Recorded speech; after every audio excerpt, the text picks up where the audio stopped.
যখন ছোট ছিলাম তখন কাজ করতে পারতাম না, কাজ করার অনেক শখ হইতো যে আমি যদি পারতাম অনেকগুলো কাজ করতাম, বাবাদের হেল্প করতাম এবং যারা কাজ করে তাদের হেল্প করতাম। কিন্তু আসলে প্রকৃতপক্ষে বাস্তবতাটা ভিন্ন। যখন কাজ করতে শিখলাম তখন আর কাজ করতে ভালো লাগে না। বাউন্ডুলের মতো ঘুরে ফিরি এবং কোথায় কি করি নিজেও জানি না, একদম কি করি নিজেও বুঝি না। তো আসলে প্রকৃতপক্ষে বাস্তবতাটা কি কখনো দেখেছেন? আমিও অনেক বাউন্ডুলে ছিলাম, আমার অনেক বন্ধু ছিল, ফ্রেন্ড সার্কেল ছিল, তারা কালের বিবর্তনে হারিয়ে গেছে। এবং এ হারানোরও কিছু কারণ রয়েছে, কারণ আমি বাস্তবতার শিকার হয়েছি, আমি বাস্তবতাটাকে নিজের চোখে দেখেছি।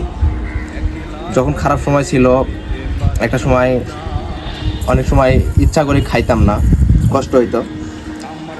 না খেয়ে অনেক দিন, একবার খেয়ে অনেক দিন রাতে খেয়েছি, পরের দিন রাতে খেয়ে অনেক সময় কাটিয়েছি। এবং তারপরে রিয়েলাইজ করলাম যে আসলে জীবনে কিছু করা প্রয়োজন, এবং সেটা শক্ত হাতে করা প্রয়োজন, এমনভাবে করা প্রয়োজন যেন সবাই দেখে হিংসা করে, সবাই দেখে যেন সমালোচনা করে। তারপর থেকেই সেই বাড়ি ছাড়া। এখন চাইলেও বাসায় যাওয়া হয় না, এখন চাইলেও যখন তখন যেখানে সেখানে প্ল্যানিং করে যাওয়া হয় না। বাউন্ডুলের মতো ঘুরে বেড়াই, নিজের ইচ্ছা মতো চলি, কিন্তু বাড়ি থেকে অনেক সংযোগ বিচ্ছিন্ন হয়ে গেছে, বাড়িতে চাইলেও আর যাওয়া হয় না। আসলে এটা সব কিছুই বাস্তবতাটাকে খুব কাছ থেকে দেখার পর আমার মনে হয়েছে যে আসলেই নিজে কিছু করা প্রয়োজন। যদিও এখনও কোনো সফলতার দেখা পাইনি, কিন্তু অনেক চেষ্টায় আছি।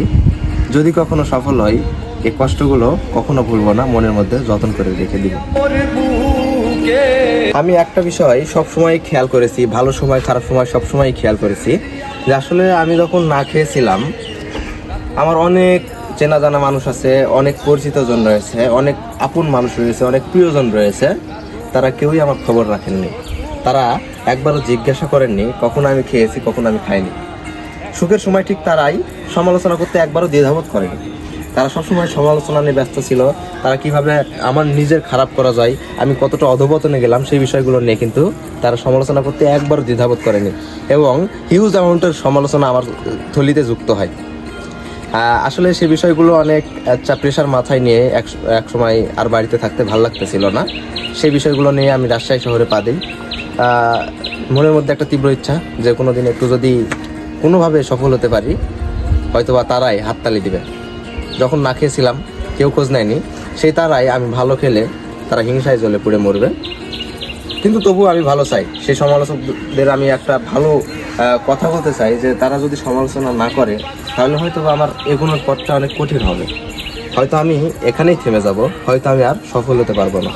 তাই সমালোচকদের যে একটা ভূমিকা, সেই রোলটা অনেক বড় গুরুত্বপূর্ণ ভূমিকা পালন করবে আমার জীবনে। তাই আমি একটা কথা বলবো যে বাস্তবতা যারা দেখেছেন তারা তো অবশ্যই জানেন, আর যারা বাস্তবতা দেখেননি, অভিনয়ের জগতে রয়েছেন, তারা একটা কথা রিয়েলাইজ করবেন যে আপনি না খেয়ে থাকলে কেউ আপনাকে একটি পয়সা দিবে না বা বলবে না যে তুমি খেয়েছো কিনা।